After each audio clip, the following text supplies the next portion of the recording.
Welcome to this explainer.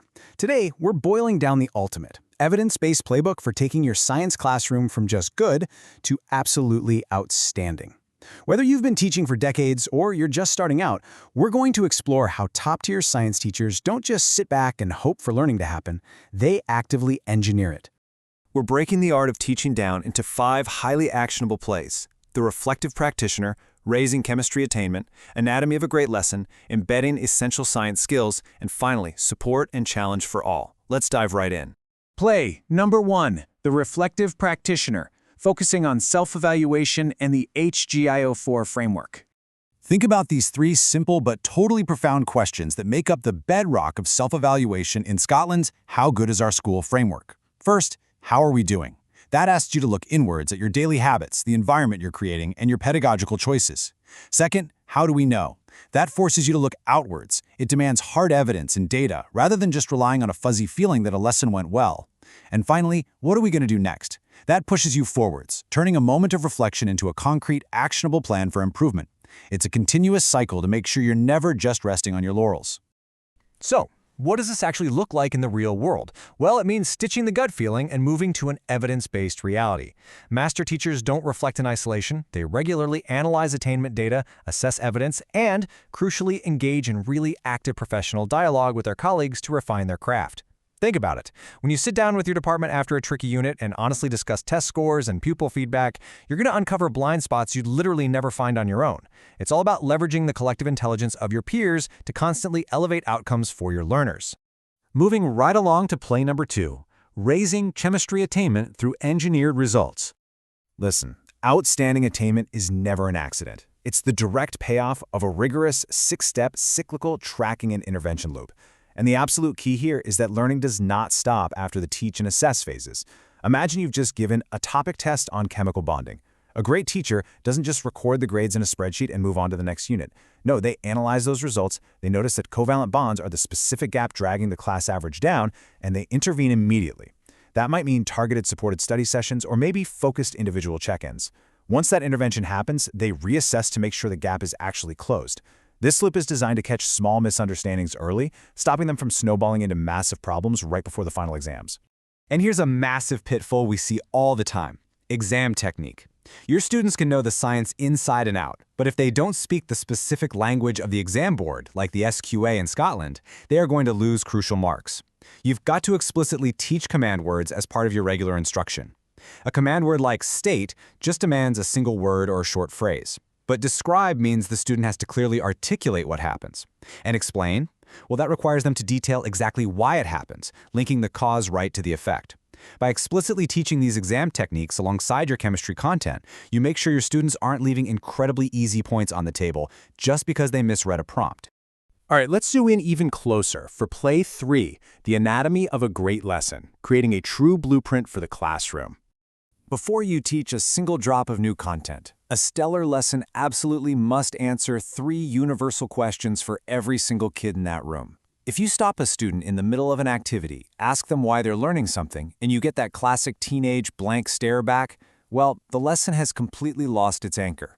Every learner needs to know what they're learning, why it actually matters in the broader context of the subject, and exactly how they'll know if they've been successful by the time the bell rings.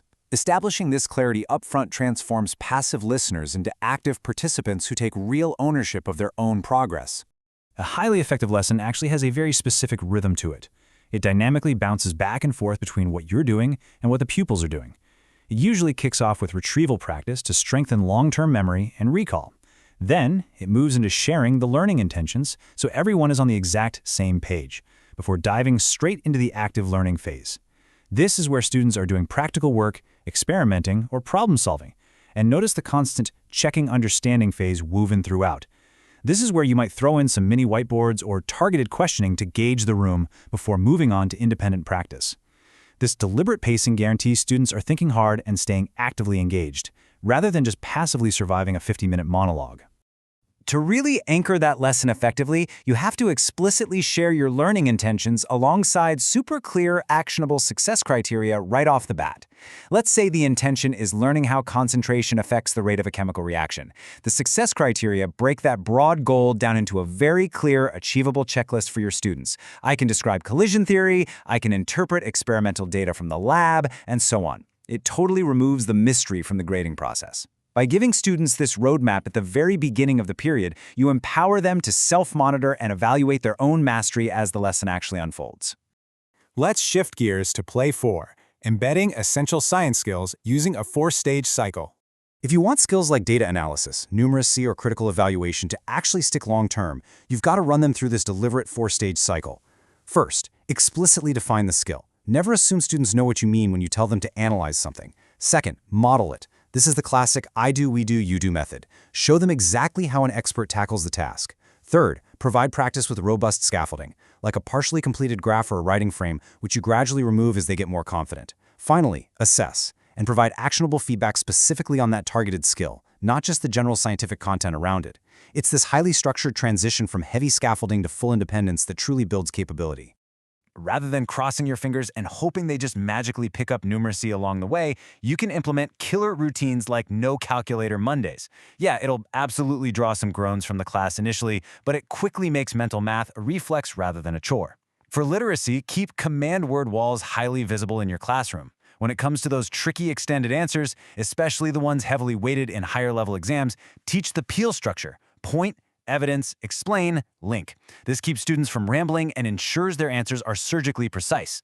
Before any hands-on practical, assign pre-lab questions so they understand the exact why behind the experiment instead of just blindly mixing chemicals together. And to really push higher-order thinking, constantly throw what-if questions their way to stretch their understanding far beyond the basic syllabus.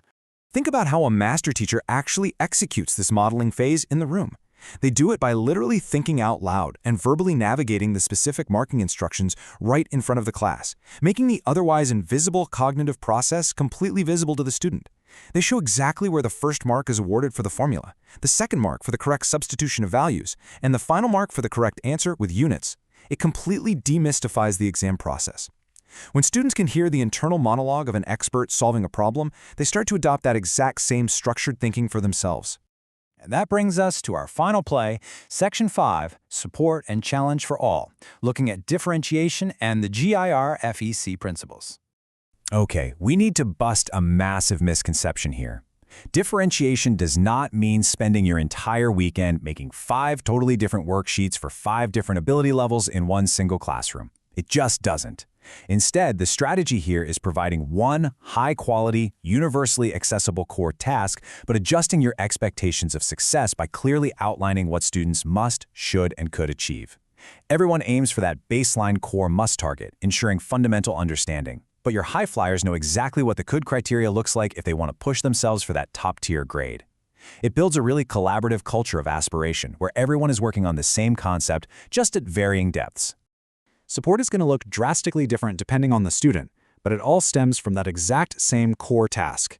Lower attaining pupils might need built-in scaffolding, things like chunked information, carefully constructed word banks, or dyslexia-friendly visual resources, just to access the initial concept. On the flip side, high-attaining pupils do not just need more of the exact same calculations to keep them busy if they finish early. That's just busy work. They require deep, evaluative stretch tasks. You might ask them to evaluate the accuracy of the experimental procedure they just completed, or to apply the chemical principle to a complex, real-world engineering problem. It is entirely about depth of thought. At the end of the day, true differentiation is a continuous, responsive cycle. It's about adapting in the moment. It looks like a teacher constantly circulating the room, using those mini whiteboards to formatively check understanding and adjusting the pace on the fly. It is never, ever about lowering the bar or reducing your expectations for certain students. Instead, it's about providing the exact, tailored ladder that each specific child needs to climb over that same high bar. This aligns perfectly with principles like getting it right for every child, or GRFEC, ensuring no one is left behind and absolutely no one is held back.